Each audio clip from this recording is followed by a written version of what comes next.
The world is changing, and so as that has to do with politics and dominance. Watch this video to understand what I mean.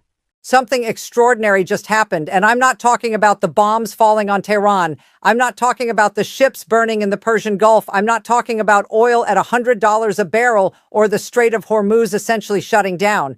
I'm talking about something bigger, something that almost never happens in modern geopolitics.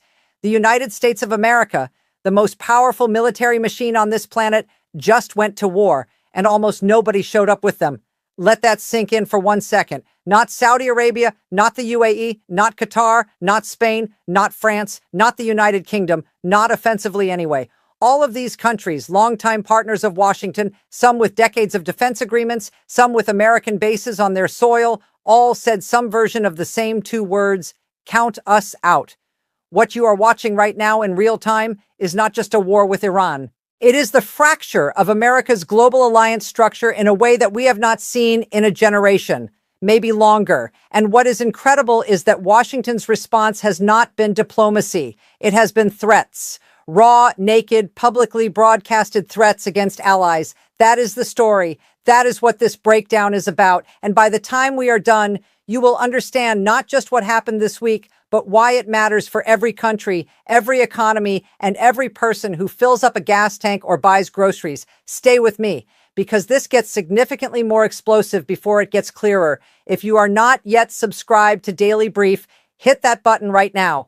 This story is moving fast, and you are going to want to be here for every update. Let's go back. Not years, not decades, just a couple of weeks to February 28th, 2026. That is the day United States and Israeli forces launched what the White House called Operation Epic Fury, a series of coordinated strikes on Iran, including its capital Tehran, targeting ballistic missile infrastructure, naval capacity, proxy networks, and nuclear-adjacent sites.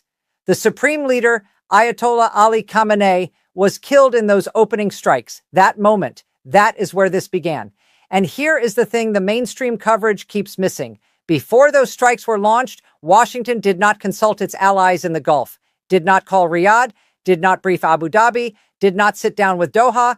The United States and Israel went ahead, and the Gulf states, the countries that live next door to this war, the countries whose cities would immediately face retaliation, whose airspace would be contested, whose oil infrastructure would be targeted, found out the same way the rest of the world did: on the news. So when Iran's missiles and drones started hitting Saudi Arabia, hitting the UAE, hitting Bahrain, real strikes on Gulf infrastructure, including the Sheba oil field, one of Saudi Arabia's most critical revenue assets, and Bahrain's Bapco oil refinery, which declared force majeure, these countries were not just being asked to join a war. They were already being punished for a war they never agreed to fight. And Washington's response to this?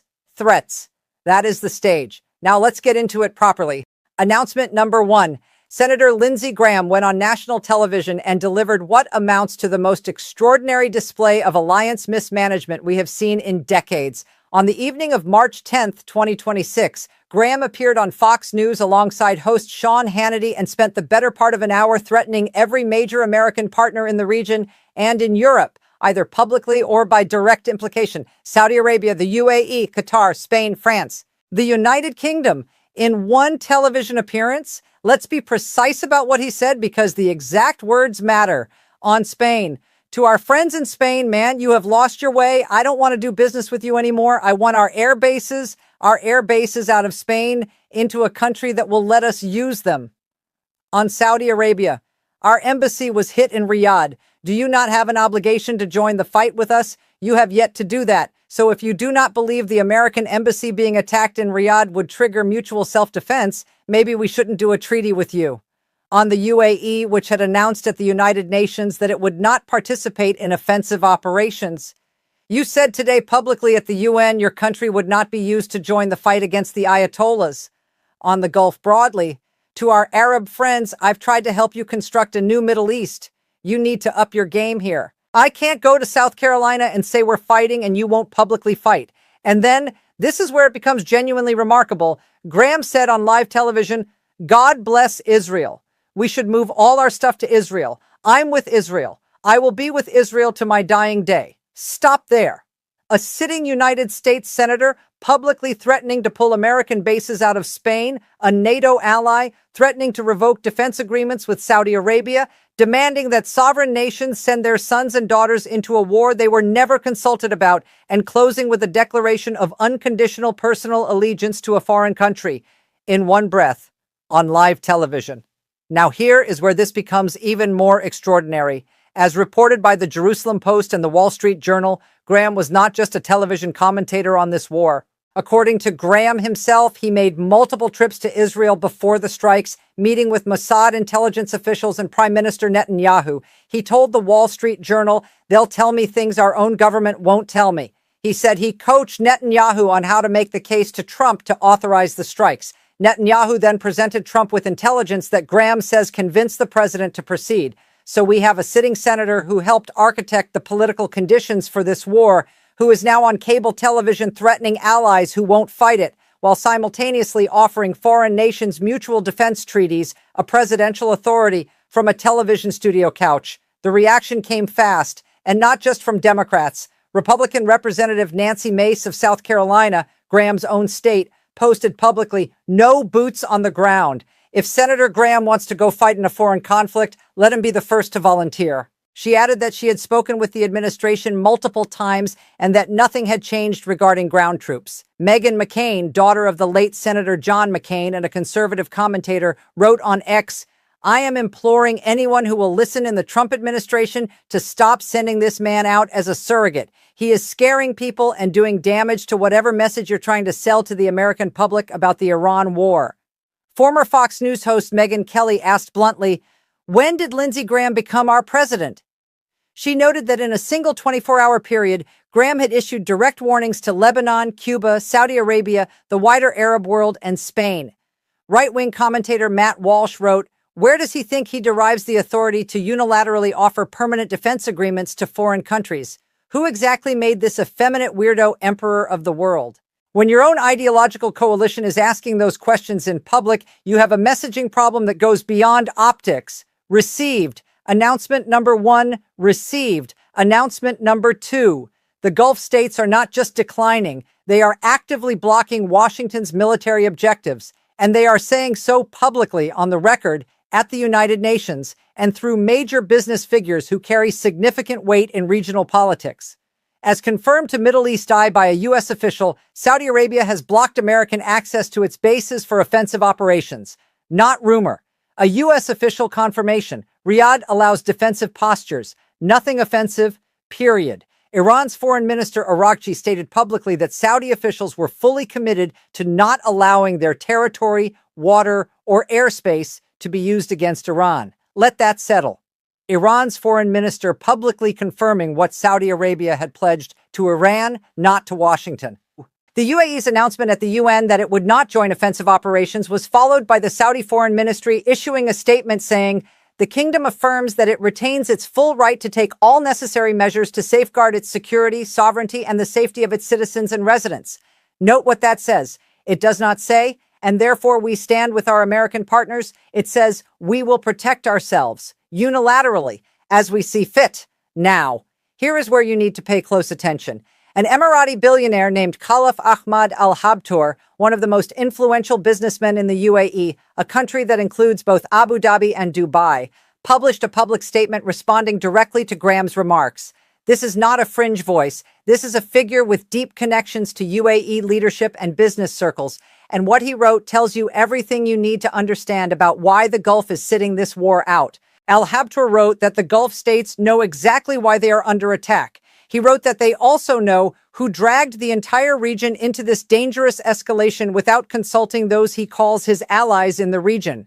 He called the American decision-making hasty and said the war was imposed on us as a result of conflicts between powers vying for influence in this region. He was direct about the framing. In this scene, Iran, Israel, and the United States all move according to their own interests, not according to the interest of the people of the Middle Eastern Arab countries. He said the Gulf states value the lives of our sons, and we do not treat their souls as collateral damage as some do.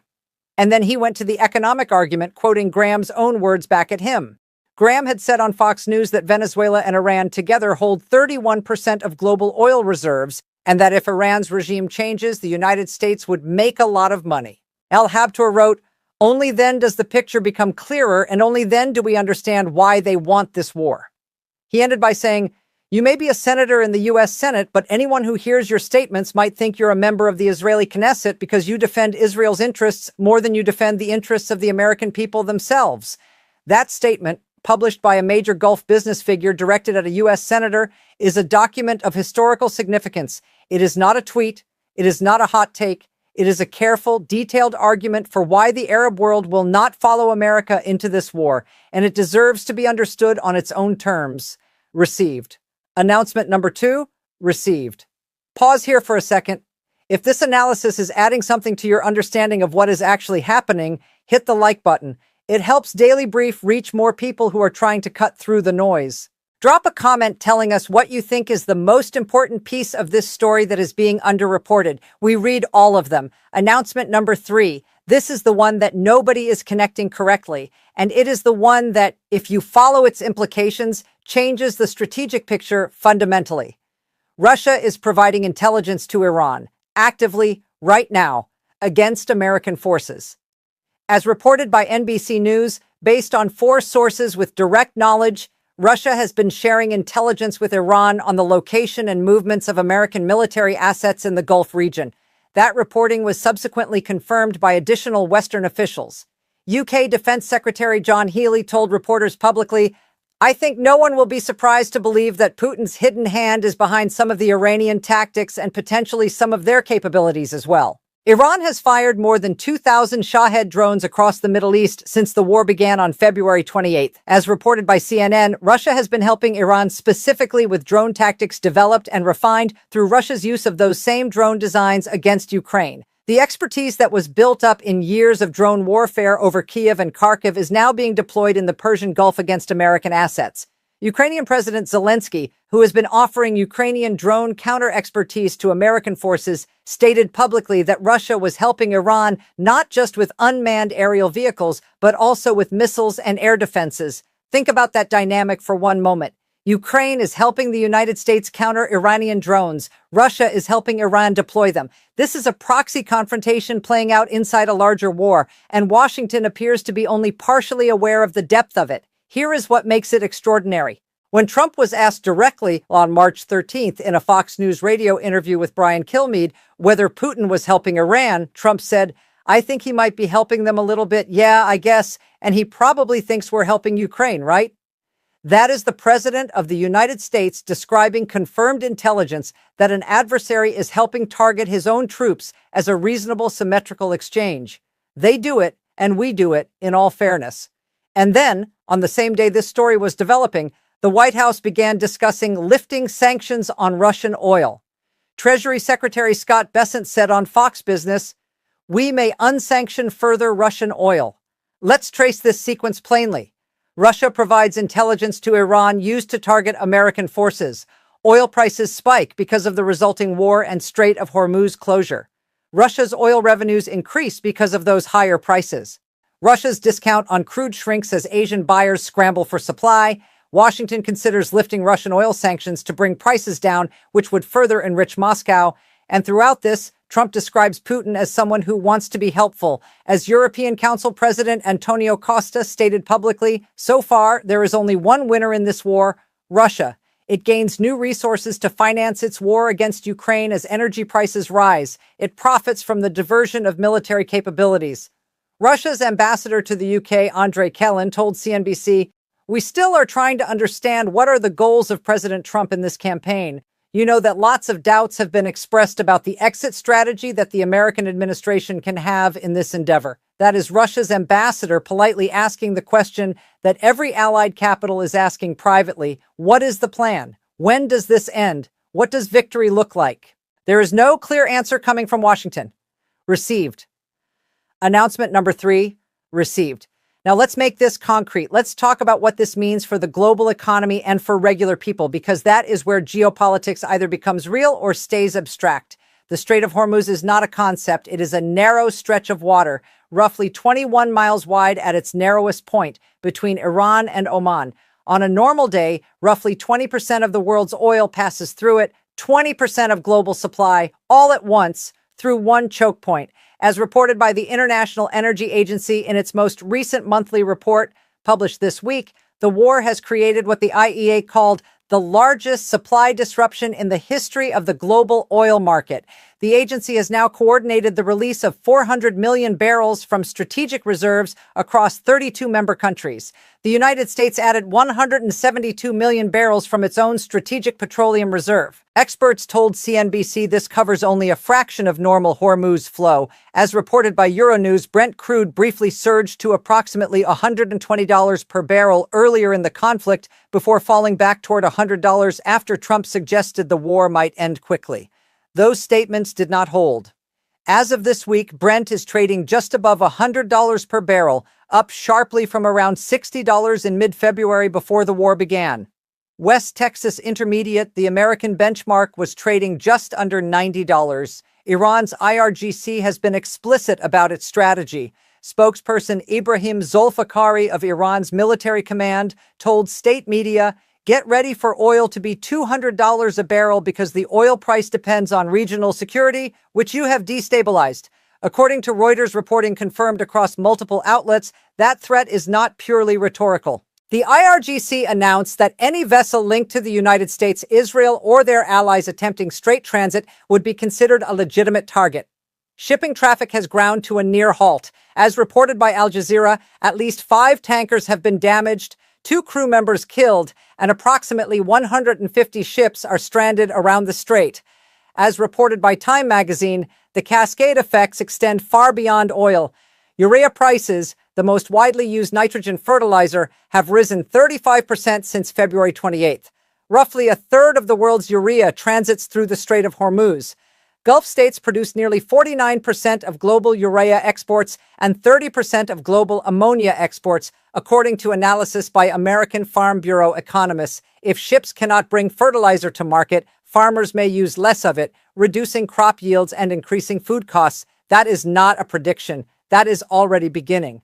Around 8% of the world's aluminum is produced in the Persian Gulf due to the region's energy abundance. Aluminum smelters in Qatar and Bahrain have paused shipments. Aluminum prices are at their highest in nearly 4 years. That directly affects the cost of vehicles, aircraft, construction, and consumer electronics. Helium, a byproduct of natural gas processing critical for semiconductor manufacturing and medical imaging, is at risk of supply disruption. When semiconductor supply is disrupted, the cost of iPhones, laptops, and defense electronics rises. As reported by CNBC, the national average price for regular gasoline in the United States stands at $3.57 per gallon as of midweek. Analysts project that could exceed $5 if the blockade persists. That is not a Wall Street abstraction. That is every commute, every grocery run, every heating bill. And here is the thing that the White House has now essentially acknowledged. There is no economic policy fix for this. As CNBC reported from a senior administration official who spoke on condition of anonymity, we expect these prices to come down significantly once the war is complete. The only path to lower energy prices is ending the conflict or reopening the strait by military force. Everything else is delay. The administration can release reserves, waive sanctions, talk to allies, but until the strait is open, the market does not believe the problem is solved. This is a problem Trump cannot negotiate his way out of. The tariff playbook does not apply here. The sanctions leverage does not apply here. This is a military problem with a military solution at a cost that nobody has clearly articulated to the American public. Now let's look at the full chessboard. Every actor, every interest, every calculation. What does Iran want from all of this? Iran is not trying to win a military confrontation with the combined force of the United States and Israel. That is not the play. What Iran is doing is making the war too expensive to continue. Every day the strait stays closed, the global economy pays. Every day oil stays high, the domestic political cost to Trump grows. Every ally that declines to join the coalition is a data point that Washington is increasingly isolated. Iran's strategy is not to survive the bombs. It is to make the bombs politically unsustainable. Iran's new supreme leader, Mojtaba Khamenei, son of the Ayatollah killed in the opening strikes, said in his first public statement since being appointed that the Strait of Hormuz must remain closed as a tool to pressure the enemy and that all U.S. military bases in the Middle East should be closed immediately warning they would be targeted. As reported by NBC News, oil prices traded sharply higher immediately following that statement. What does Russia want? We covered this, but let's be direct. Russia wants high oil prices, sustained Western distraction from Ukraine, potential sanctions relief, and the erosion of American alliance credibility. It is getting all four simultaneously. European Council President Costa said it plainly. Russia is the war's first winner. What does China want? This is subtle but important. China imports approximately 70% of its oil through the Strait of Hormuz, according to the U.S. Energy Information Administration. In the short term, the Hormuz closure hurts China economically. But in the medium term, China benefits from deepened Gulf state dependence on Beijing as an alternative to Washington for security guarantees. As reported by Kapler, China will likely deepen reliance on Russian crude as Gulf supplies are disrupted, further entrenching the Russia-China energy relationship. And critically, Trump said publicly at a press conference this week, "We're really helping China here. China gets a lot of their energy from the Straits. It's my honor to do it." The President of the United States describing a blockade of the world's most important oil choke point as a favor he is doing for China in the middle of an active war at a press conference. Stop and process that. What does Israel want? Israel launched this campaign alongside the United States and has been the most aggressive targeting actor. Netanyahu's goal has been consistent for years: the permanent elimination of Iran's ability to threaten Israel, including its nuclear program, its missile arsenal, and its network of regional proxies. Those are long-term objectives. Whether 2 weeks of airstrikes have achieved them, or whether they require sustained military operations that will continue to reshape the region, is the central unanswered question.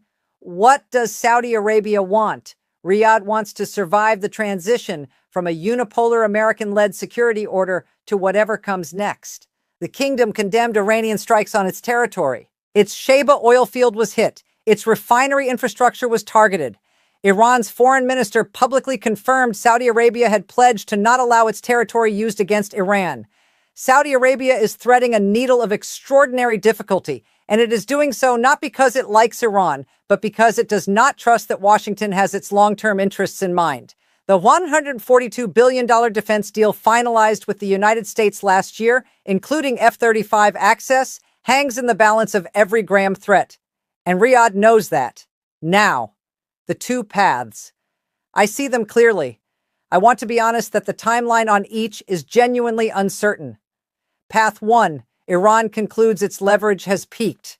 The military damage is serious. The new supreme leader, only just appointed, needs to demonstrate he can protect the regime without presiding over its complete destruction. France, China, and Russia, all of whom have reached out about ceasefire conditions per Iranian Deputy Foreign Minister Garibabadi speaking on state television, broker a framework. The United States accepts a deal that allows it to claim victory on nuclear objectives while Iran retains governmental continuity. The strait reopens. Oil falls to $70 or below within weeks. Trump declares it the greatest foreign policy victory since Reagan. The alliance fractures get papered over. The structural questions go unasked. Condition required. Iran's leadership must calculate that accepting negotiations now, while still able to negotiate from a position of demonstrated capability, is better than continuing until Washington achieves forced regime change. That calculation requires rational actors under extreme pressure. It is possible. The diplomatic channels are active. Path 2. The strait stays closed through March and into April. Oil breaches $120 again and sustains there. Global recession probability climbs sharply. OPEC's spare capacity, concentrated in Saudi Arabia and the UAE, cannot reach markets because those countries cannot physically move oil through a closed strait, and their pipeline alternatives, as analyzed by Kapler, cannot fully offset the closure. Russia's war machine is funded through rising petrodollars. Ukraine war support from Washington quietly deprioritized. Iran's regime consolidates around defiance. The domestic economic pain in America becomes the defining political story of 2026, and the alliance architecture, not just strained but fundamentally reordered, never fully returns to its pre-war configuration. I think path 2 is the more likely path for the next 2 to 3 weeks. I hope to be wrong. The structural damage to America's alliance credibility, Spain potentially reconsidering its NATO relationship, Gulf states accelerating their China pivot, European leaders building diplomatic off-ramps that bypass Washington, does not reverse when the shooting stops. as noted in reporting by multiple outlets on the economic consequences once manufacturing supply chains restructure around new energy realities, and once countries form new strategic partnerships born of a crisis in which Washington failed to consult them. Those relationships do not simply snap back. What I want to leave you with is something that has not been said clearly enough in any single piece of coverage I have read this week. These are not comfortable questions, but they are the right ones. Here's what I am asking you to weigh in on in the comments. Is Lindsey Graham acting as Trump's authorized spokesman on this war, in which case his threats against Saudi Arabia, Spain, and the UAE represent official U.S. policy?